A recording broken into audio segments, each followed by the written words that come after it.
जय हिंद दोस्तों, आपका स्वागत है आपके अपने channel MSF army news and history पर। आज आपको बहुत ही दुख के साथ बताना पड़ रहा है कि मध्य प्रदेश के आगर जिले के नरवल गांव निवासी जवान बद्रीलाल यादव जम्मू कश्मीर में शहीद हो गए। शहीद बद्रीलाल सन 2012 में भारतीय सेना की EME रेजिमेंट सेंट्रल में बतौर इलेक्ट्रिकल और मैकेनिकल इंजीनियर के पद पर तैनात हुए थे। उसके बाद वो अपनी ट्रेनिंग पूरी करने के बाद पहली पोस्टिंग जम्मू, उसके बाद पंजाब, साउथ सुडान, असम, सिकंदराबाद के बाद हाल फिलहाल जम्मू कश्मीर में 63 राष्ट्रीय राइफल में तैनात थे। शहीद बद्रीलाल के पिता हीरालाल खेती करते थे, जिनका निधन कुछ साल पहले हो चुका है। उनके परिवार में उनकी मां रुकमाबाई, पत्नी निशा और 2 बेटे हैं, राजवीर और पीयूष। और बद्रीलाल का बड़ा भाई गोपाल पीथमपुरा में केबल फैक्ट्री में इंजीनियर है। 2 बहनें भगवती और मीरा हैं। पिता के निधन और दोनों बेटों के गांव से बाहर चले जाने से खेती का काम चाचा संभालते हैं। आपको बता दें कि शहीद बद्रीलाल 63 राष्ट्रीय राइफल बटालियन के इलेक्ट्रॉनिक एंड मैकेनिकल इंजीनियर विभाग में नायक के पद पर तैनात थे। सोमवार रात को पेट्रोलिंग के दौरान यूनिट की एक गाड़ी खराब हो गई थी। बद्रीलाल और जयप्रकाश खराब गाड़ी को टोचन की मदद से यूनिट में लेके आ रहे थे, तभी हादसा हो गया जिसमें बद्रीलाल शहीद हो गए। आपको बता दें कि शहीद बद्रीलाल ने शाम 7:30 बजे बद्रीलाल की पत्नी निशा से मोबाइल पर बात हुई थी।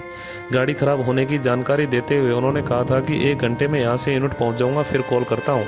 फोन करने के करीब 1 घंटे बाद ही रात को 8:40 पर उनकी गाड़ी फिसलकर खाई में गिर गई और वो शहीद हो गए। शहीद बद्रीलाल अगस्त में ही 1 महीने की छुट्टी पर घर आए थे। 1 सितंबर को छुट्टी पूरी बिताकर वापस ड्यूटी पर गए थे। वो कहकर गए थे कि साल भर में मिलने वाली 3 महीने की छुट्टी में से 1 महीने की अभी बाकी है, इसलिए वह 3 दिसंबर को फिर छुट्टी आएंगे। लेकिन भगवान को तो कुछ और ही मंजूर था। वो घर तो आए लेकिन तिरंगे में लिपट कर आए। आपको बता दें कि शहीद बद्रीलाल का पार्थिव देह शरीर मंगलवार को इंदौर एयरपोर्ट पर लाया गया और बुधवार को फूलों से सजे सैन्य वाहन में आगर जिले से होते हुए उनके पैतृक गाँव नरवल लाया गया। जैसे ही शहीद का पार्थिव देह शरीर गाँव नरवल पहुंचा तो आसपास के गांव की भीड़ उमड़ पड़ी और शहीद बद्रीलाल यादव अमर रहे के नारे लगाने लगे। शहीद के पार्थिव देह शरीर को उनके घर के आंगन में अंतिम दर्शन के लिए रखा गया। परिजनों और गांव वालों को अंतिम दर्शन कर लेने के बाद उनका पार्थिव देह शरीर फूलों से सजे सैन्यवान में मोक्षधाम के लिए रवाना किया गया। पार्थिव देह शरीर मोक्षधाम पहुंचने के बाद फूलों से सजाया गया और आसपास के लोगों ने श्रद्धांजलि अर्पित की। श्रद्धांजलि अर्पित करने के बाद सैन्य टुकड़ी द्वारा गार्ड ऑफ ऑनर देकर सम्मान दिया गया। सैन्य सम्मान के बाद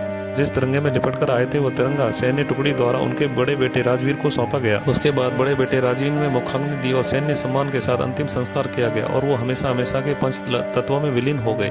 हम सैल्यूट करते हैं, नमन करते हैं देश के ऐसे वीर जवान को जो देश की रक्षा करते करते अपने प्राण न्यौछावर कर देते हैं। जय हिंद।